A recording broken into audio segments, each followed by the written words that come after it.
So hello everyone. तो हम लोग कॉस्टिंग का मटेरियल कॉस्ट का चैप्टर कर रहे थे हम लोग। तो लास्ट क्लास बेसिकली जो भी हम लोग डिस्कस किए थे मटेरियल कॉस्ट में उसको थोड़ा क्विक रिवीजन करके फिर आज का सेकंड क्लास स्टार्ट करते हैं।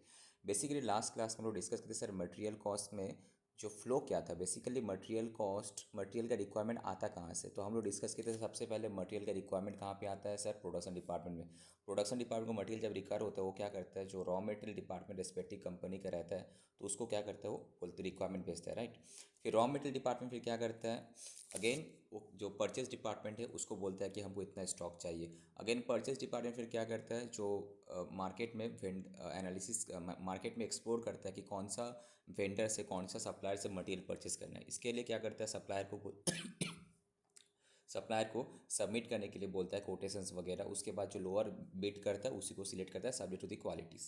उसके बाद मटेरियल जब तुम्हारा फैक्ट्री में आ जाता है तो उसका अकाउंटिंग एंट्री होता है जीआरएन, जिसको हम लोग बोलते हैं, ठीक है। जीआरएन होने के बाद तुम्हारा एसएपी में या फिर तुम्हारा अकाउंट्स में स्टॉक आ गया, इन्वेंट्री आ गया। उसके बाद डिपार्टमेंट उसको कंज्यूम करेगा।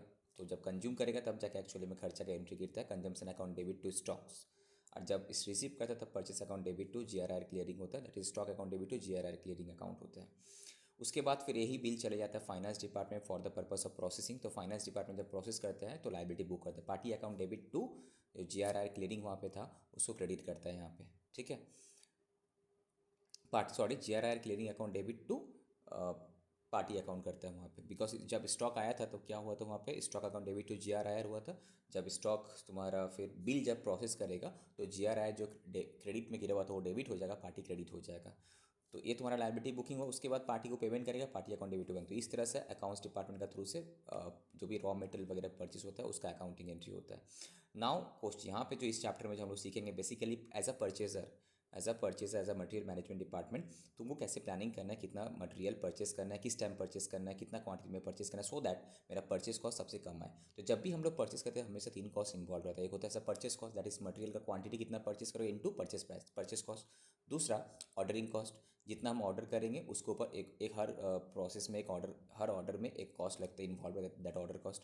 अगेन दूसरा मटेरियल परचेस करने के बाद जो हम स्टॉक में जितना परचेस करें उतना हमारा स्टॉक बढ़ते रहेगा अगर हम उसको यूज़ ना करें। तो एक एवरेज स्टॉक कैलकुलेट करके हम लोग एक कैरिंग कॉस्ट भी कैलकुलेट करते हैं। कैरिंग कॉस्ट बेसिकली क्या होता है कि स्टॉक होल्डिंग कॉस्ट, बेसिकली उसमें स्टोरेज कॉस्ट लग जाएगा, इंश्योरेंस लग जाएगा, एक्सेट्रा जो भी इंटरेस्ट कॉस्ट वगैरह सब कुछ लग जाता है उसमें, राइट। तो उसके लिए हम लोग लास्ट क्लास डिस्कस करते सर हाउ टू कैलकुलेट ये। तो उसके लिए हम लोग देखे थे सर कि सबसे पहले हम लोग क्या करेंगे, सपोज हमको पता हो कि एनुअल रिक्वायरमेंट मेरा कितना है। तो एनुअल रिक्वायरमेंट से अब डिपेंड करता है कि हमको ऑर्डरिंग कॉस्ट कैसे, सबसे पहले हम देखें सर ऑर्डरिंग कॉस्ट कैसे कैलकुलेट करता है। फॉर दैट हमको चाहिए होता है सर एनुअल रिक्वायरमेंट कितना है हमको। अब एक बार में तुम कितना ऑर्डर करोगे, एनुअल रिक्वायरमेंट को अगर हम ऑर्डर क्वांटिटी से डिवाइड कर देते तो मेरा नंबर ऑफ ऑर्डर आ जाएगा। अगेन नंबर ऑफ ऑर्डर के साथ पर ऑर्डर का कॉस्ट हमको पता है तो मल्टीप्लाई कर देंगे तो टोटल ऑर्डरिंग कॉस्ट भी आ जाएगा, टोटल ऑर्डरिंग कॉस्ट भी आ जाएगा, ठीक है। तो यहाँ पे हम लोग देख रहे हैं sir ordering quantity and ordering cost का क्या है ना, इन्वर्स रिलेशनशिप, उल्टा है। कैसे कि जितना ज़्यादा ऑर्डर करेंगे क्वांटिटी का साइज जितना ज़्यादा रहेगा, ऑर्डर क्वांटिटी का साइज, मेरा नंबर ऑफ ऑर्डर कम होगा। तो नंबर ऑफ ऑर्डर कम होगा तो मेरा ऑर्डरिंग कॉस्ट भी कम होगा, राइट। उसके बाद हम लोग किए थे सर कैरिंग कॉस्ट का कैलकुलेशन। कैरिंग कॉस्ट में क्या था, उस सबसे पहले हमको चाहिए होता है कैरिंग कॉस्ट कैलकुलेट करने के लिए कि carrying cost per unit per annum कितना होता है। तो तुम्हारा क्वेश्चन में अगर परसेंटेज दिया है तो परचेस प्राइस के साथ ही परसेंटेज को मल्टीप्लाई करना है। अदरवाइज अगर रुपीज़ पर यूनिट दिया तो अच्छा बात है, राइट। तो याद रखना ये पर एनम है, अगर मंथली दिया हो तो इसको एनुअली कन्वर्ट करना, पर एनम होना चाहिए, राइट। स्टोरेज कॉस्ट में तुम्हारे इंश्योरेंस, गोडाउन रेंट, सैलरी वगैरह सब कुछ तुम्हारा आ जाएगा, प्लस इंटरेस्ट वगैरह जो भी सब आ जाएगा उसमें। नाउ अब सर एवरेज इन्वेंट्री कैसे कैलकुलेट करें, जो भी तुम ऑर्डर कर रहे हो, बिकॉज तुम्हारा क्लोज एग्जाम में ओपनिंग या क्लोजिंग स्टॉक नहीं दिया हुआ रहेगा, तो हम क्या करें, जो भी मेरा ऑर्डर क्वांटिटी होगा हम अज्यूम करेंगे उसका हाफ हमेशा मेरे पास स्टॉक में रहेगा। तो एवरेज क्वांटिटी हो रहा, तो एवरेज क्वांटिटी क्या होगा, ऑर्डर क्वांटिटी का half, that will be the average quantity. उससे जस्ट मल्टीप्लाई करेंगे कैरिंग कॉस्ट पर यूनिट तो मेरा टोटल कैरिंग कॉस्ट आ जाएगा, राइट। इसका रिलेशनशिप क्या था ऑर्डर क्वांटिटी के साथ कैरिंग कॉस्ट का, ऑर्डर का क्वांटिटी, ऑर्डर का साइज जितना ज़्यादा होगा तो मेरा एवरेज क्वांटिटी भी ज़्यादा होगा। तो एवरेज क्वांटिटी ज़्यादा होगा तो टोटल कैरिंग कॉस्ट भी मेरा ज़्यादा होगा, यहाँ पे सेम डायरेक्शन में जा रहा था, राइट। तो इस तरह से हम लोग देखे थे डायग्राम। नेक्स्ट एक इंपॉर्टेंट पॉइंट जो था तुम्हारा कि सर ईओक्यू का कैलकुलेशन कैसे होता है। तो how to calculate EOQ, economic order quantity. Economic order quantity एक ऐसा क्वांटिटी होता है जिसमें तुम्हारा ordering cost and carrying cost जो इक्वल होता है, सेम होता है। Because as a purchase order, as a purchaser तुम you don't want to get confuse, तुमको शायद कि हम जो भी ऑर्डर दे रहे हैं, जो भी ऑर्डर प्लेस कर रहे हैं, ऑर्डर का size actually order quantity, this is the best order quantity. कैसे पता चलेगा? तो मेरा उस ऑर्डर क्वांटिटी में मेरा जो ऑर्डरिंग कॉस्ट होगा सॉरी एंड कैरिंग कॉस्ट होगा वो क्या होना चाहिए? इक्वल होना चाहिए। तो एनीवे तो पहले पहले हम लोग ईओक्यू कैसे कैलकुलेट करना है सर? √2AO/C। ए क्या होता है sir? Annual requirement of raw material. Exam में कभी कभी फिनिश गुड्स बता देगा, तो फिनिश गुड्स नहीं, हमको रॉ मटेरियल चाहिए। अगर बोला कि फिनिश गुड्स बनाने में इतना रॉ मटेरियल चाहिए था, इतना फिनिश गुड्स बना, तो बताओ कितना रॉ मटेरियल रिक्वायरमेंट है? तो हम लोग जैसे कि बजट चैप्टर में किए थे, एक यूनिट के लिए अगर इतना चाहिए होगा तो इतना के लिए कितना, तो एनुअल रिक्वायरमेंट इतना। ओके, ये रॉ मटेरियल का पॉइंट ऑफ व्यू से देखना है हमको, right. O means ordering cost per order, C month carrying cost per unit per annum. तो परसेंटेज दिया रहेगा तो परचेज प्राइस से मल्टीप्लाई करना है, अदरवाइज रुपीज़ पर यूनिट। तो इस तरह से आ जाएगा। नेक्स्ट अब हमको चेक करना है, कभी कभी क्वेश्चन में क्या आता है, कुछ मिसिंग फिगर रहेगा, तो हमेशा याद रखना है, जैसे कि एक क्वेश्चन में है स्कैनर में, तो मिसिंग फिगर अगर रहा तो तुमको देखना कि कुछ अगर सपोज कोई भी एक का आंसर दिया, टोटल ऑर्डरिंग कॉस्ट का आंसर दिया हुआ, कैरिंग कॉस्ट का डेटा नहीं दिया हुआ, तो क्या कर सकते हैं हम यहाँ पे? तो सर हमको पता है कि total ordering cost equal total carrying cost. तो how to calculate total ordering cost? Number of order into ordering cost per order, number of orders into ordering cost per order, तो टोटल ऑर्डरिंग कॉस्ट आ जाएगा। Sir carrying cost कैसे calculate करेंगे? Average quantity that is order quantity का half into carrying cost per unit.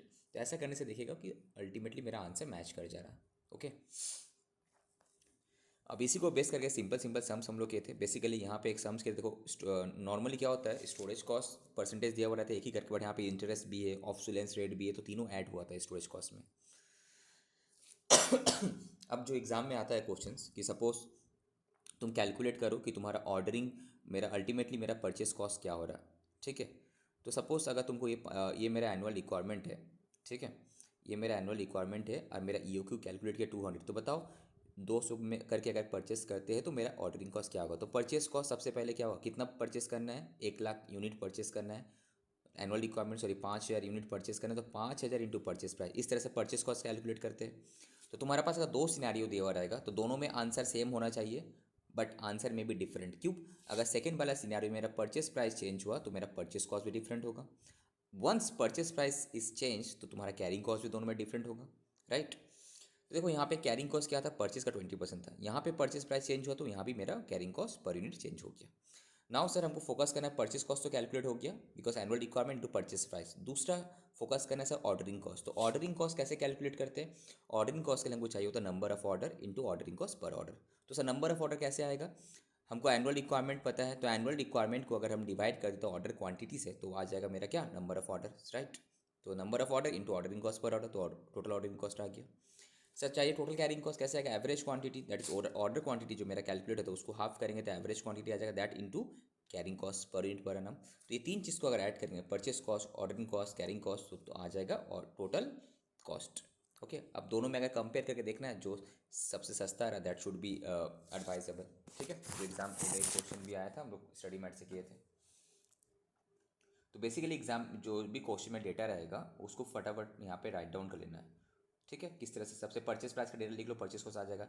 उसके बाद ordering cost calculate करना है, तो sir order quantity number of order करके ऑर्डरिंग कॉस्ट पर ऑर्डर लिख लो, तो मल्टीप्लाई कर दो नंबर ऑफ ऑर्डर के साथ ऑर्डरिंग कॉस्ट पर, तो ऑर्डरिंग कॉस्ट आ जाएगा। Again carrying cost per unit लिख लो यहाँ पे, फिर एवरेज क्वांटिटी कैलकुलेट कर लो, ऑर्डर क्वांटिटी का हाफ, तो टोटल मल्टीप्लाई कर देंगे अगर carrying cost per unit into average quantity, तो टोटल कैरिंग कॉस्ट आ जाएगा। बस तीनों को ऐड कर दो, purchase cost, ordering cost, carrying cost, तो टोटल कॉस्ट आ जाएगा।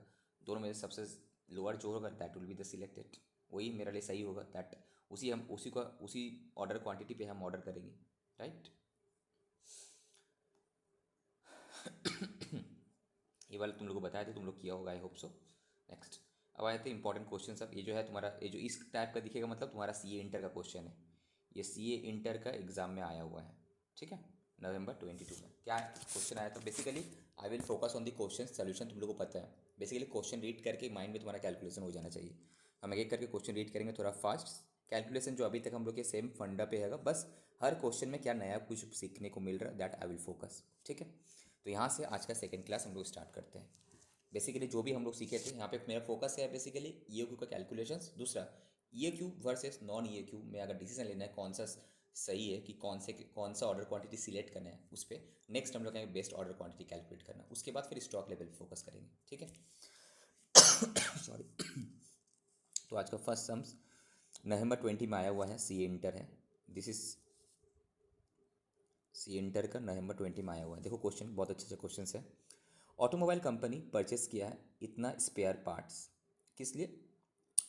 उसका एनुअल रिक्वायरमेंट है, उसको परचेस करना है। कॉस्ट पर ऑर्डर, जो एक एक बार के ऑर्डर प्लेस करेगा, परचेस ऑर्डर देगा, उसके लिए 240 रुपये दिलेगा। तो this is your O, ordering cost, O C. The annual carrying cost of average inventory is 12.5%। तो ये क्या हो गया? C I, carrying cost per unit per annum दिया हुआ है 12.5% ऑफ व्हाट? परचेस प्राइस जो दिया हुआ रहेगा, राइट। कॉस्ट 50 का। ईच स्पेयर पार्ट्स का कॉस्ट कितना है? म्यूट करो, म्यूट करो। ईच स्पेयर पार्ट्स का कॉस्ट कितना है? 50। तो 50 इंटू 12.5%, राइट। कभी कभी एग्जाम में ना ये पर मंथ दे देगा, तो तुमको क्या करना है, करने के बाद इंटू 12 करने होगा, तब जाके तुम्हारा पर एनम आएगा। Okay, next. Now at present अभी हम लोग कितना में ऑर्डर मंगवात करते हैं कि हमको रिक्वायरमेंट है कितना? 27,000 का। तो अभी 3,000 करके मंगवाते हैं एक एक ऑर्डर में। तो कितना बार हम ऑर्डर प्लेस करेंगे? 9 times I am placing the order. Okay, next. Find out the how much the companies का cost would be saved by opting EOQ. अगर हम ईओक्यू में जाते हैं, 3,000 वाले में नहीं जाके हम ईओक्यू में अगर जाते हैं, तो क्या कंपनी का कुछ कॉस्ट का सेविंग्स होगा? तो करने क्या बोला, ईओक्यू फर्स्ट में कैलकुलेट करेंगे, उसके बाद दोनों लेवल पे, मैंने ईओक्यू में कितना मेरा कॉस्ट आएगा, ईओक्यू जो कैलकुलेट हुआ है 14 से 40 में कितना आएगा, एंड जो अभी फिलहाल एग्जिस्टिंग ऑर्डर साइज था 3,000, उसमें कॉस्ट कितना आएगा। तो जो जिसमें मेरा कॉस्ट सही आएगा, अगर सच में ईओक्यू में कॉस्ट कम आ रहा है, तो उतना डिफरेंस जो है उतना हम सेविंग्स करेंगे। इतना जो डिफरेंस आएगा, यहाँ 11,535 लग रहा था, यहाँ पे 9,000 लगेगा, that will be the cost saves. ठीक है, उतना मेरा कॉस्ट सेविंग्स होगा। तो करना क्या, ईओक्यू, ईओक्यू तो सिंपल है, 2 into annual requirement. 2 into annual requirement, याद रहे यहाँ पे एनुअल रिक्वायरमेंट दे दिया है, तो 2 into annual requirement into ordering cost per order divided by carrying cost per unit per annum. तो आगे इतना। अब करना कैसा, 3 चीज़, क्या क्या करना है बोलो। देखो इस क्वेश्चन में हम परचेस कॉस्ट को कंपेयर, परचेस प्राइस को कंपेयर नहीं करें, क्यों बोलो तो? बिकॉज क्वेश्चन में परचेस प्राइस तो यहाँ भी जो रहेगा इसमें भी वही रहेगा। अगर तुम्हारा क्वेश्चन में बोलता कि परचेस प्राइस चेंज होगा दोनों सिनेरियो में, तो मेरे लिए परचेस कॉस्ट जो था होता रिलेवेंट होता, बट यहाँ पे इरिलेवेंट हो गया यहाँ पे, since purchase price is same in both situations. ठीक है, तो ये मेरे लिए क्या होगा, डिसीजन मेकिंग के लिए इरिलेवेंट हो गया ना। तुमको तो पता ही है भाई 27,000 खरीदना है, तो 27,000 इंटू 50 यहाँ भी होगा, 27,000 इंटू 50 यहाँ भी होगा। तुम्हारे करने से मार्क्स नहीं काटेगा, तुम देख सकते हो, you can mention the purchase cost, दोनों में कोई डिफरेंस नहीं रहेगा। बट डिफरेंस हुआ किसके कारण, एक ऑर्डरिंग कॉस्ट के कारण, एक कैरिंग कॉस्ट के कारण। तो ऑर्डरिंग कॉस्ट कैसे कैलकुलेट करेंगे sir, number of order calculate कर लिया, annual requirement divided by order quantity, कितना 1400 ईओक्यू वाला, ठीक है, into ordering cost per order. तो यहाँ पे अब क्या एग्जाम में आया तो शॉर्टकट करना है हमको, राइट, ब्रैकेट में करके। तो यहाँ पे क्या चाहिए सर, और नंबर ऑफ ऑर्डर निकालिए, 27/3,000 इंटू ऑर्डरिंग कॉस्ट, राइट। तो बेसिकली नंबर ऑफ ऑर्डर के कारण यहाँ पे ऑर्डरिंग कॉस्ट में डिफर आ रहा है। जितना कम क्वांटिटी था उसलिए ऑर्डरिंग कॉस्ट ज़्यादा है, यहाँ ज़्यादा क्वांटिटी था बोल के ऑर्डरिंग कॉस्ट यहाँ पे कम आ रहा है, बट फर्क पड़ेगा किसमें, कैरिंग कॉस्ट में। तो देखो कैरिंग कॉस्ट कैसे होता है हम लोगों का, ऑर्डर क्वांटिटी का half into carrying cost per unit. Ordering cost का सीधा number of order into ordering cost per order था, तो यहाँ पे हाफ, यहाँ भी हाफ, ऑर्डर क्वांटिटी का हाफ, ऑर्डर क्वांटिटी का half into carrying cost per unit. तो यहाँ पे देखो दोनों सिचुएशन में कैरिंग कॉस्ट सेम आ रहा है, बिकॉज परचेस प्राइस सेम है, इसीलिए। अगर परचेस प्राइस डिफर होता तो ऑर्डरिंग कॉस्ट पर यूनिट भी दोनों में डिफर होता, राइट। तो देख रहे हैं हम लोग यहाँ पे कितना सेव हो जाएगा हम लोग का, इतना हम लोग सेव हो जाएगा अगर हम लोग ईओक्यू मॉडल पे जाते हैं। तो इसका रीज़न बेसिकली क्या होगा, बिकॉज तुम्हारा ये बच रहा है कैरिंग कॉस्ट का वजह से। नाउ बोला कि रीऑर्डर पॉइंट बताओ, ठीक है, जो हम लोग अभी करेंगे तब करेंगे, अभी नहीं करना है हमको यहाँ पे, अभी हम लोग ये नहीं किए ना। नेक्स्ट बोल रहा कि how frequently should order be procure to under, अगर ईओक्यू मॉडल में जाते हैं तो मेरा फ्रीक्वेंसी ऑर्डर का क्या होना चाहिए। तो देखो तुमको रिक्वायरमेंट कितना है, 27,000, एक एक बार में कितना ऑर्डर करेंगे, 1440। तो 27,000 डिवाइडेड बाई 1440 करेंगे तो कितना होगा नंबर ऑफ ऑर्डर, 19। अब साल में कितना दिन होता है, 360 दिन। तो एक ऑर्डर और दो सेकेंड ऑर्डर के बीच में गैप कितना होगा, 360 divided by 19, that is 19 days का गैप होगा, राइट। अगर तुमसे पूछे गैप बिटवीन टू ऑर्डर्स क्या होगा, number of order divided by, sorry, number of days in a year divided by 19, number of orders in a year, ठीक है। तो डेज से अगर हम नंबर ऑफ ऑर्डर को डिवाइड कर देंगे तो मेरा क्या आ जाएगा, gap between two order, that is frequency of order. ठीक है, तो एग्जाम में आया हुआ था। ठीक है, अच्छे सम से। नेक्स्ट देखो, ये भी एग्जाम में आया हुआ है मई 2006 में। हम जो भी सम सिलेक्ट किए, different different sums, each and every sums में तो कुछ ना कुछ डिफरेंट मिलेगा। ठीक है, अलग से करने का ज़रूरत नहीं है, सिर्फ अलग से तुमको यही करना है कि लेटेस्ट कुछ अगर आया था 1-2 साल में सजेस्टेड आंसर, और 1-2 साल का जो मॉक टेस्ट पेपर वो देखना है, अदरवाइज सब कुछ यहाँ पे कवर है। Now P Q R limited produce करते हैं प्रोडक्ट जिसका मंथली डिमांड है कितना, 52,000 यूनिट। फोकस, मंथली डिमांड बोला है प्रोडक्ट का 52,000 यूनिट, मतलब किसका, प्रोडक्ट का बोला है भाई, it is of finish goods. तो एनुअल डिमांड कितना है, एनुअल डिमांड कितना है, 52,000 इंटू 12, ये रहेगा तुम्हारा, कितना होता है देख लेना। Now the product requires a component x, ये प्रोडक्ट बनाने के लिए एक कॉम्पोनेंट चाहिए जिसका नाम है एक्स। तो ये कॉम्पोनेंट एक्स ही तो मेरे लिए क्या है, मटेरियल है। विच इज़ परचेस, जिसका परचेस प्राइस 15 रुपया है। ना फॉर एवरी, अब क्वेश्चन है कि सर एक के लिए कितना चाहिए स्पेयर पार्ट्स, कि एक यूनिट बनाने के लिए कंपोनेंट कितना चाहिए, बोला for every finish product 1 unit चाहिए। इसका मतलब क्या, अगर हम साल भर में 6 लाख, दैट इज ये दिस इंटू दिस, 6 लाख अगर हम बनाते, कितना बना रहे थे हम, 6,40,000। तो 6,40,000 अगर हम यूनिट्स बनाते हैं, ठीक है, तो मेरा स्पेयर, मेरा जो रॉ मटेरियल का डिमांड भी कितना हुआ, 6,40,000 ही होगा, 1:1, राइट, 1:1। तो बस उसके बाद तो सब सिंपल है, देखो उसके बाद ऑर्डरिंग कॉस्ट दिया हुआ है, कैरिंग कॉस्ट दिया हुआ है, सब सिंपल, जस्ट √2AO/C। तो यहाँ पे फोकस बस यही था कि सर एनुअल रिक्वायरमेंट 6,40,000 होगा, 1:1 है यहाँ पे, एक यूनिट के लिए एक ही लगेगा कॉम्पोनेंट एक्स। तो अगर साल भर में 6,40,000 बनाएंगे हम तो उतना लगेगा हमको, राइट, ये हो गया, ये हो गया। Next, if the minimum lot size to be supplied is 52,000 unit. ठीक है, अगर मिनिमम लॉट साइज हमको सप्लाई कर to be supplied is 52,000 units, now what is the extra cost the company has to incur. कंपनी को extra cost क्या incur करने पड़ेगा अगर हम एक काम करते एक एक बार में। मेरा ऑर्डर साइज अगर 52,000 होगा तो क्या होगा, एंड अगर EOQ होगा तो क्या होगा। तो बेसिकली EOQ में मेरा ordering cost, carrying cost, purchase cost क्या आ रहा है। अगर 52,000 करके मेरा ऑर्डर साइज रहेगा, अगर मेरा ऑर्डर का साइज 52,000 होगा तो मेरा ऑर्डरिंग कॉस्ट, कैरिंग कॉस्ट क्या आ रहा है, तो दोनों में डिफरेंस।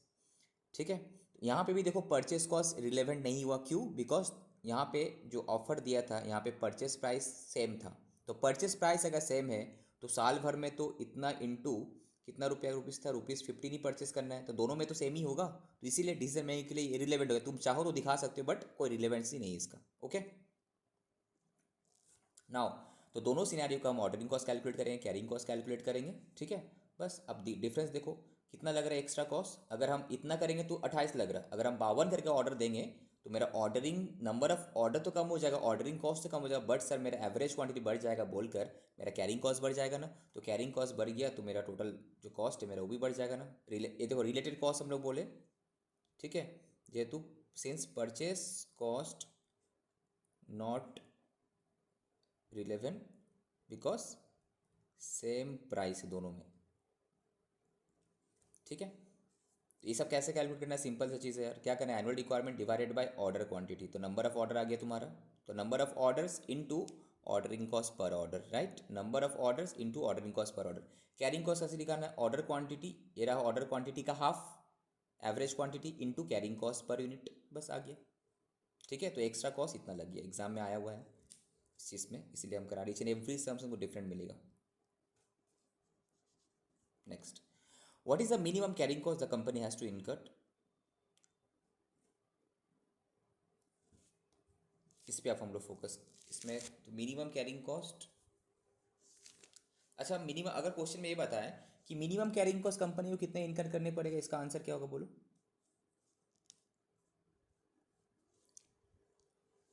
EOQ, EOQ यार, EOQ में मेरा सबसे कम कॉस्ट आया होगा ना, तो EOQ, तो minimum carrying cost means EOQ, तो EOQ में मेरा कैरिंग कॉस्ट कितना आ रहा, 14,020, आगे नहीं, this cost is incurred when the company order EOQ, तो ये मेरा मिनिमम कैरिंग कॉस्ट है। तो पहले वाला में क्या बोला था कि अगर हम मिनिमम 52 करके ऑर्डर देते तो एक्स्ट्रा कॉस्ट कितना है, एक्स्ट्रा कॉस्ट मतलब compare to what, extra cost compare to जो मेरा पास ऑलरेडी अभी जो हम कर रहे, अभी तो ये क्यों में कर रहे ना, तो उससे कितना लगेगा, दोनों का डिफरेंस, दोनों कैलकुलेट करने के बाद डिफरेंस। नेक्स्ट बोला है कि मिनिमम कैरिंग कॉस्ट कितना, मिनिमम कैरिंग कॉस्ट जब बोला तो इसका मतलब यो क्यू में कि मेरा कैरिंग कॉस्ट कितना आ रहा है, बस यो क्यू में मेरा कैरिंग कॉस्ट कितना आ रहा है। क्लियर, नहीं समझ में आने से बोलना तुम लोग, ठीक है। नेक्स्ट, ये 1999 में आया था, नॉर्मल यो क्यू का सम्स है। जैसे एक बार तुम लोग का स्टडी आईसीआई का स्टडी मैट में भी दिया हुआ है पीछे, इसीलिए हम जैसे एक क्वेश्चन एकदम सिंपल है, बस देख के डर नहीं जाए उसी टाइम क्वेश्चन को यहाँ पे दिए हैं, ठीक है, कुछ नहीं, सिंपल है। एक प्रोडक्ट है द कंप्लीट गार्डनर, जितना हो सके क्वेश्चन रीड करना है, इससे क्या होना, कॉन्फिडेंस बिल्डअप होगा, आंसर तुमको पता है कैसे करना है। तो Gardner is decided on economic order quantity for two brand of fertilizers, ठीक है, super grow and nature grow, इसको हम नेचर ग्रो इसको मानते हैं ए हो गया मेरा बी, दो फर्टिलाइजर है, ओके। तो ये फर्टिलाइजर का एनुअल डिमांड कितना है, इसका 2000 बैग है, इसका इतना बैग है, ऑर्डरिंग कॉस्ट पर इतना इसका है, कैरिंग कॉस्ट ही पर बैग का दिया हुआ है, फाइन। यो क्यू कैलकुलेट करने बोला तो simple 2 into annual requirement of raw material into ordering cost by carrying cost, तो दिस आराम से आ जाएगा, आ गया। नेक्स्ट बोला for the U Q what is the sum of the total annual relevant ordering cost and total annual relevant carrying cost. तो क्या करना, ordering cost and carrying cost calculate करने बोला तो सिंपल एकदम, ordering cost and carrying cost calculate करना आता है, number of order into ordering cost per order, number of, यहाँ पे क्या होगा, नंबर ऑफ ऑर्डर कैसे निकाले समझ में आ गया, annual requirement divided by order size, okay, ये हो गया तुम्हारा number of orders. Now carrying cost, sir carrying cost के लिए जो हम ईओ क्यू कैलकुलेट किए दोनों का अलग अलग, EO Q by 2 that is average quantity into carrying cost per unit, तो मेरा कैरिंग कॉस्ट है, दोनों को टोटल करो तो this is the relevant cost, right.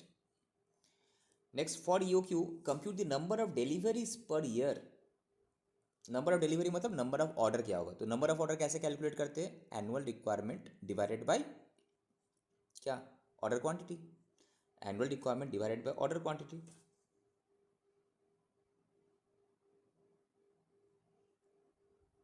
Annual requirement divided by, इसमें ऑर्डर क्वांटिटी कितना था मेरा, एक में 100 आया, दूसरे में क्या आया 80 था, तो दिस बाय दिस, इसका 20 इसका 16, ओके, कोई डाउट। तो यहाँ पे देखो सब ये सब वर्ड से तुमको फेमिलियर होने पड़ेगा कि नंबर ऑफ डिलीवरी मतलब क्या, ऑर्डर क्वांटिटी का नंबर ऑफ ऑर्डर का बात कर रहे हैं, okay. Next very very important, बहुत अच्छा सम्स, इसको देख कर जाना है, क्यू टी आर, ये जो है तुम्हारा क्यू टी आर का लिस्ट में आना चाहिए, ये सम्स देख रहा है एम टी पी में आया हुआ है, अगर इंस्टीट्यूट को कुछ नया सम्स देने का है तो हमेशा को याद रखना M T P R T P से उठाता है, अदरवाइज अभी तक जो आया था सबको पता है कि स्टूडेंट्स देख कर जाते हैं, बट एम टी पी वगैरह स्टूडेंट्स क्या होता है इग्नोर करके जाता है, तो वहाँ से क्वेश्चन देता है, तो बहुत अच्छा सम्स एम टी पी में आया हुआ है 2020 का, क्या है क्वेश्चन रीड करो। कंपनी इसको धीरे सुस्ते करते हैं हम लोग, अ कंपनी मैन्युफैक्चर किया एक product from a raw material which is purchased at 180, तो परचेस प्राइस कितना है 180 रुपया, fine. Raw material, raw material का परचेस प्राइस दिया हुआ है 180 रुपये, the company incur handling cost कितना 1460 प्लस फ्रेट भी लगा 940 रुपये पर टन, ये जो रॉ मटेरियल को परचेस करके लेकर आने में हैंडलिंग कॉस्ट लगा 1460 रुपया प्लस फ्रेट भी लगा 940 रुपया। Next the incremental carrying cost of inventory of raw material is 2.5 rupees 2.5 पर केजी पर मंथ, जो कैरिंग कॉस्ट होता है ना ये कितना है पर मंथ पर केजी 2.5, फोकस मतलब क्या, एक यूनिट के लिए 2.5, वो भी क्या पर मंथ में, तो तुमको क्या करना पड़ेगा 2.5 इंटू 12, तो एनुअल में कितना, तो एनुअल में कितना होगा 24 और वहाँ पे 30 रुपया होगा ना, तो तुमको करना है 2.5 इंटू 12 तो 30 रुपया, वो भी क्या पर केजी आया, तो 1 केजी के लिए 30 रुपया, ठीक है। Next in addition the cost of working capital finance, the cost of working capital finance on the investment in inventory of raw material, देखो हम इन्वेंट्री जब परचेस करते हैं तो उसको तो पेमेंट कर किए होंगे हम, तो उसको पेमेंट करने के लिए हो सकता है हम लोन लेकर किए थे, तो अल्टीमेटली अभी तो इन्वेंट्री में गिरा हुआ, तो मेरा क्या वर्किंग कैपिटल ब्लॉक हुआ, इंटरेस्ट कॉस्ट लगा ना उसमें, तो कितना लगा पर केजी पर एनम दिया हुआ। ये सब अगर पर मंथ रहता है इसको भी एनुअल में कन्वर्ट करते, पर एनम 18 रुपये करके लगा, और working capital finance that is interest cost. ठीक है। तो अभी तक देखो तुम्हारा पास, तुमको डेटा क्या क्या चाहिए होता है क्वेश्चन करने के लिए। सर सबसे पहले हमको ये रहा मेरा purchase price of raw material, okay हमको चाहिए था, मिल गया, फाइन। ठीक है। उसके बाद हमको चाहिए क्या, हमको चाहिए तुम्हारा दिस कैरिंग कॉस्ट। तो कैरिंग कॉस्ट क्या क्या आया तुम्हारा, एक तो उसके बाद चाहिए ऑर्डरिंग कॉस्ट। तो ऑर्डरिंग कॉस्ट क्या आया, ये रहा हैंडलिंग कॉस्ट, अरे 940। ठीक है। दिस प्लस दिस, ये रहा मेरा ऑर्डरिंग कॉस्ट पर ऑर्डर, बोलो ना पर ऑर्डर में फ्रेट पर ऑर्डर में इतना, हैंडलिंग कॉस्ट इतना, तो ये मेरा ऑर्डरिंग कॉस्ट आया, तो ओसी। नाउ चाहिए क्या सर हमको कैरिंग कॉस्ट। कैरिंग कॉस्ट क्या क्या है, एक तो सर 2.5 इंटू 12 दैट इज ये आएगा तुम्हारा 30 रुपया, राइट। 12 क्यू के समझ में आ रहा है, बिकॉज ये पर मंथ का था सर, इसको हमको एनुअल में कन्वर्ट करने पड़ा, एग्जाम में गलती हो सकता है तुमसे। दूसरा, तुम सोचेगा अरे सर कैरिंग कॉस्ट मतलब तो नॉर्मल सिर्फ कैरिंग कॉस्ट मतलब ये होना चाहिए दैट इज 18, बट नो, कहाँ के कैरिंग कॉस्ट मतलब से तुम बोलेगा सर यही होना चाहिए 2.5 इंटू 12, नो 18 भी आएगा ना, बिकॉज कैरिंग कॉस्ट का डेफिनेशन में अगर देखा जाए कि तुम्हारा इन्वेंट्री से रिलेटेड जो भी खर्चा था स्टॉक होल्डिंग के लिए, इंटरेस्ट कॉस्ट, इन्वेंट्री बिका नहीं स्टॉक में है, तो स्टोरेज कॉस्ट का पार्ट ही है ना वो, अल्टीमेटली उसका इंटरेस्ट जो लगा मेरा वर्किंग कैपिटल फाइनेंस के 18 रुपये, वो भी ऐड होगा। तो दिस प्लस दिस करके अल्टीमेटली कितना आया 48 रुपीज़। ठीक है। तो यहाँ पे तुमको डायरेक्टली ऑर्डरिंग कॉस्ट नहीं दिया हुआ, तुमको समझने पड़े। देखो the company incurs a handling cost of ₹1460। The company क्या किया, हैंडलिंग कॉस्ट इनकर करा 1460 प्लस फ्रेट ऑफ ₹940 पर ऑर्डर, दैट मीन्स ये ऑर्डरिंग कॉस्ट है। दिस प्लस दिस करने से 24 रुपया। कैरिंग कॉस्ट क्या होगा, incremental carrying cost of raw material 2.5 पर केजी पर मंथ इंटू 12 करके हम निकाल लिया, वो carrying cost per unit per annum चाहिए होता है, निकाल लिया, प्लस 18 रुपया वर्किंग कैपिटल फाइनेंस वाला जो इंटरेस्ट। ओके, बाकी तुम्हारा सम्स ईजी है। उसके बाद और एक चाहिए कि एनुअल रिक्वायरमेंट, अभी भी हमको चाहिए कि एनुअल रिक्वायरमेंट सर। चलो एनुअल रिक्वायरमेंट के लिए बोला कि annual production of the product, जो हम मेन प्रोडक्ट बना रहे हैं उसका प्रोडक्शन कितना है 1,00,000 यूनिट्स। ठीक है। And 2.5 units are obtain from 1 kg of raw material, मतलब 1 kg रॉ मटेरियल से कितना आउटपुट निकलता है। अगर ये मेरा इनपुट है, ये मेरा आउटपुट है, तो इनपुट अगर 1 kg है, एक है, आउटपुट कितना 2.5 यूनिट निकल रहा है। ओके, तो दैट मीन्स, तो बताओ यहाँ पे मेरा annual requirement of raw material कितना होगा, कैलकुलेट करो। 1,00,000 1 lakh divided by 2.5 that is कितना होगा, डिवाइड करो 1,00,000 डिवाइडेड बाई 2.5 करें 40,000 kg आएगा, 40,000 kg, बिकॉज यहाँ पे बोला था एक kg से 2.5 बन जाएगा। ठीक है, तो 1 kg से 2.5 बन जाएगा, right, that is 2.5 equals to 1 kg, तो 1,00,000 इक्वल टू कितना, तो 1,00,000 डिवाइडेड बाई 2.5, तो एनुअल रिक्वायरमेंट जो हम लोग का होगा कितना 1,00,000 डिवाइडेड बाई 2.5, बिकॉज एक यूनिट 2.5 में 1 kg लगता है, तो इतना में कितना लगेगा, दिस बाय दिस खत्म, 40,000 kg। तो ये रहा मेरा 40,000 kg, यहाँ पे मिस्टेक होने का चांसेस रहता है। This will be the my annual requirement 40,000 kg। कोई गलती से क्या करे पता है, 1,00,000 इंटू 2.5 कर दिया तो गलती हो जाएगा, बाकी सब सिंपल है। यो क्यों लिखा नहीं बोला, बस अब तुमको पता चल जाए क्या करना है। फ्रीक्वेंसी ऑफ ऑर्डर बोला है, तो नंबर ऑफ ऑर्डर क्या होगा, एक ऑर्डर के बाद दूसरे ऑर्डर का फ्रीक्वेंसी क्या होता है, नंबर ऑफ ऑर्डर निकाल लेना है, तो 360 days divided by number of order, तो फ्रीक्वेंसी आ जाएगा। ठीक है, क्लियर, अच्छा समझता ना ये आशीष, ये समझ देखा था तुम, हाँ सर, स्कैनर में था। ठीक है। तुम 10 जगह घाट रहा है, इसीलिए हम क्या क्या एक जगह दे दिए। स्कैनर में तो रहना नहीं चाहिए, बिकॉज तो एमटीपी में आया, 5 टिपर में तो आया नहीं है। तुम कौन है से सर, स्कैनर, ये तुम कौन से स्कैनर किए, सुचिता सर प्रकाशन, वही सुचारिता प्रकाशन, उसमें तो नहीं रहते हैं, 5 टिपर रहता है सीपी। एकदम एग्जैक्ट यही सर। ठीक है, इफ़ द कंपनी, अच्छा इसके बाद 5 टिपर में भी आया होगा तब, जो हम उसको हटा दिए, एक ही चीज़ रिपीट हो रहा था तो हम नहीं लिए, कोई भी एक ठू लिए। If the company proposes to rationalise the placement of order on quarterly basis, company सोच रहा है कि नहीं हम क्वार्टरली बेसिस ऑर्डर करेंगे। अभी तुम्हारा नंबर ऑफ ऑर्डर कितना आ रहा है 20, तो कंपनी बोल रहा है कितना कि क्वार्टरली बेसिस में ऑर्डर करेंगे, तो एक क्वार्टरली बेसिस में ऑर्डर करेंगे तो मेरा नंबर ऑफ ऑर्डर कितना आएगा बोलो, कितना आएगा? 4 ना। एक क्वार्टर मतलब 3 महीना, तो साल में 4 बार ही ऑर्डर करेंगे। तो साल में अगर 4 बार ऑर्डर करेंगे तो मेरा ऑर्डर का साइज कितना होगा? दैट इज जो 40,000 divided by 4, that is 10,000 kg। 40,000 divide by 4 that is 10,000 kg order size होगा मेरा। नाउ बोला determine the percentage of discount in the price of raw material should be negotiated, that is the main focusing point है यहाँ पे। ये बात ऊपर वाला ठीक है, जरा सा ध्यान से रीड करेगा तो समझ में आ जाएगा।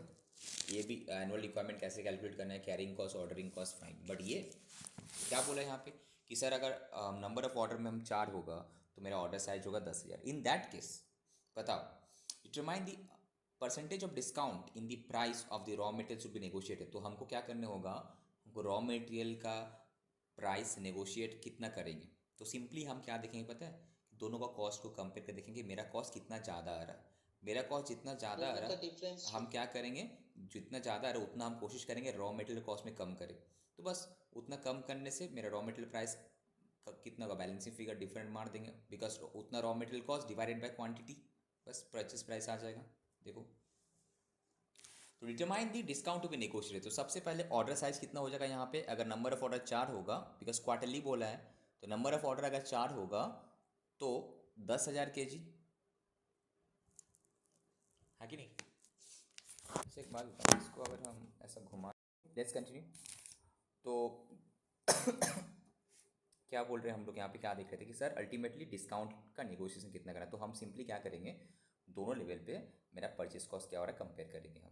अगर EOQ मॉडल फॉलो करते हैं तो मेरा इन्वेंट्री कॉस्ट कितना रहा है, इस परचेस कॉस्ट, यहाँ पे तीनों लेना है, purchase cost, ordering cost, carrying cost क्या आ रहा है। तो इसको इस फॉर्मेट में तुम मत करना, तुम कौन सा फॉर्मेट में करना, जो फॉर्मेट हम बोलते हैं, लाइक ये EOQ वाला मॉडल, एंड ये तुम्हारा कौन सा, टेबुलर में ना। हाँ टेबुलर में, नॉन EOQ वाला। दैट इज़ ये रहेगा तुम्हारा ऑर्डर क्वांटिटी, EOQ में कितना था, EOQ अगर हम लोग आते हैं EOQ में ऑर्डर क्वांटिटी 2,000 था, ठीक है, और इसमें अगर आएंगे तो ऑर्डर क्वांटिटी 10,000 होगा। ये दो सिनेरियो करके जो हम लोग सबसे पहले कोशिश करेंगे परचेस कॉस्ट कैलकुलेट करने का, फिर टोटल ऑर्डरिंग कॉस्ट, फिर टोटल कैरिंग कॉस्ट। तो फॉर्मेट तुम लोग को पता ही है राइट, उसी फॉर्मेट में इसको कैलकुलेट करना है, उसी फॉर्मेट में इसको कैलकुलेट करना है। सबसे पहले परचेस कॉस्ट कैलकुलेट करना है। तो परचेस कॉस्ट क्या होगा, 40,000 kg परचेस करना है इंटू 180 करके, तो 40,000 इंटू 180 जो आएगा यहाँ पे आ जाएगा राइट। इसको अगर हम करते हैं 40,000 kg इंटू 180 कितना आएगा,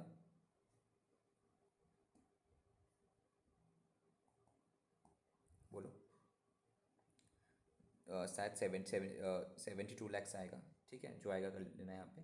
यहाँ पे क्या होगा तुम्हारे, यहाँ पे भी हम नहीं पता हमको, यहाँ पे 40,000 kg इंटू नहीं पता, वही तो एक्स लिखना है हमको, ठीक है फाइन। तो यहाँ पे तुम्हारा आ रहा है 72 लैक्स, यहाँ पे वही आएगा ना। हमको चाहिए कि ऑर्डरिंग कॉस्ट सर, तो टोटल ऑर्डरिंग कॉस्ट कैलकुलेट करने के लिए क्या चाहिए होता है हमको sir, number of order into ordering cost per order right. Sir total ordering cost calculate करना है तो नंबर ऑफ ऑर्डर कैसे निकालेंगे, एनुअल रिक्वायरमेंट कितना है, एनुअल रिक्वायरमेंट मेरा 40,000 kg, 40,000 kg राइट। वो हम लोग का फॉर्मेट में एनुअल रिक्वायरमेंट नीचे लिखेंगे हम लोग। अब क्या order quantity, number of order कैसे होगा, number annual requirement divided by order quantity. तो यहाँ पे नंबर ऑफ ऑर्डर हम लोग को आ रहा था कितना, 20 राइट। तो 20 into ordering cost per order कितना है, देखो हम लोग क्वेश्चन में किए थे, ऑर्डरिंग कॉस्ट आ रहा था हम लोगों का 2,000, 2,400, ठीक है, ये आएगा। तो आ जाएगा तुम्हारा 48,000 राइट। तो यहाँ पे कितना होगा सर, यहाँ पे ऑर्डर तो 4 ही होगा, तो यहाँ पे नंबर ऑफ ऑर्डर कितना होगा, नंबर ऑफ ऑर्डर होगा तुम्हारा 4, तो 4 इंटू ये तो सेम है 2,400, सिर्फ तुमको परचेज प्राइस चेंज बोला, बाकी सब तो सेम है। तो 4 इंटू 2,400 करने से आता है तुम्हारा 9,600 राइट। तुम देख लेना कैलकुलेशंस, ओके। अब हमको क्या चाहिए सर, अब हमको चाहिए sir total carrying cost DCC, उसके लिए क्या चाहिए, average inventory into carrying cost per unit. तो एवरेज इन्वेंट्री क्या होता है, ऑर्डर क्वांटिटी का half, that is order quantity अगर मेरा 2000 है तो 2000 का half into carrying cost per unit per annum कितना है, कैरिंग कॉस्ट हम लोग यहाँ पे किए थे, पर यूनिट पर एनम आ रहा है हम लोग का 48, तो इंटू 48,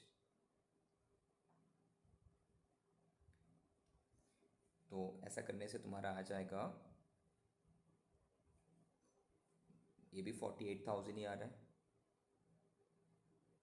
ठीक है सर, अब यहाँ पे कितना आएगा, एवरेज क्वांटिटी कितना होगा 10,000, order quantity by 2 into carrying cost कितना है इस क्वेश्चन में, यहाँ भी सेम है 48। देखो यहाँ पे परसेंटेज रहता तो कैरिंग कॉस्ट होता ये परचेस प्राइस जो होता एक्स का इंटू दैट परसेंटेज, बट यहाँ पे परसेंटेज डायरेक्ट अमाउंट दिया है तो अच्छा बात है, तो हम डायरेक्टली अमाउंट लिख लिए यहाँ पे कितना 48, तो इस केस में तुम्हारा आएगा 5 और 48 से मल्टीप्लाई करने से 2,40,000, राइट, 2,40,000। तो बस, तो अब तुम एक काम करो, इसको टोटल करो, इसको टोटल करो, तो टोटल कॉस्ट जो है इन्वेंटरी कॉस्ट कितना रहा है इस केस में 72,96,000, राइट, और इस केस में कितना आएगा, this plus this plus this,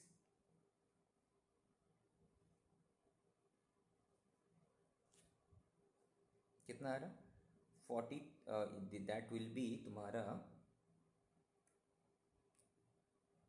40,000, ये दोनों को ऐड करो 99,600 और 2,40,000 को ऐड करो पहले कैलकुलेटर में, कितना हो रहा बताओ,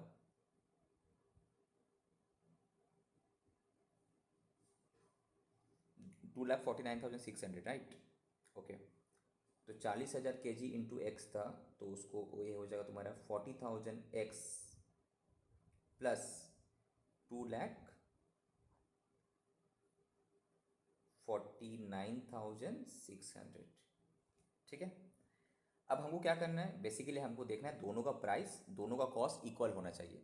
हम, मेरा क्वेश्चन में क्या बोला है, the determine the percentage of discount in the price of raw material, that is मेरा परचेस प्राइस क्या होना चाहिए, ठीक है, सो दैट मेरा दोनों में मेरा कॉस्ट जो है, यहाँ जो आ रहा है मेरा EOQ में 72,96,000, यहाँ पे भी वही आए, तो हम बेसिकली एक इक्वेशन करेंगे, दिस इक्वल टू दिस, तो एक्स का वैल्यू कैलकुलेट करने की कोशिश करेंगे, तो एक्स का वैल्यू यहाँ पे अगर कैलकुलेट करेंगे तो क्या होगा 40,000 एक्स इक्वल टू क्या हो जाएगा, अगर हम इस तरह से करते हैं तुम्हारा दिस माइनस दिस, उसको वहीं रखते हैं, सबसे सिंपल होगा वो, हम क्या करते हैं 72,96,000 को इस तरफ माइनस कर देंगे, 2,49,600 इक्वल टू 40,000 एक्स, राइट, तो इन दोनों का डिफरेंस कितना आता है बोलो तो, कैलकुलेटर लेके बैठे हो ना सब, कितना आ रहा है, या फिर हमको क्या निकालने पड़ेगा,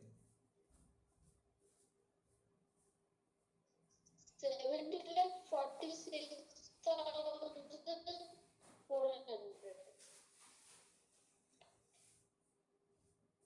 कितना कितना आ रहा बोलो,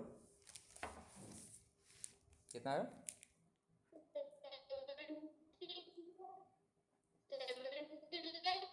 तुम लोग का वॉइस एकदम क्रैक, 70,46,400, राइट, डिवाइडेड बाय क्या हो जाएगा 40,000 इक्वल टू एक्स, तो बताओ कितना आ रहा है आंसर, एक्स डिवाइड करके ए आना चाहिए, 176.16 आ रहा है कि नहीं चेक करो पहले,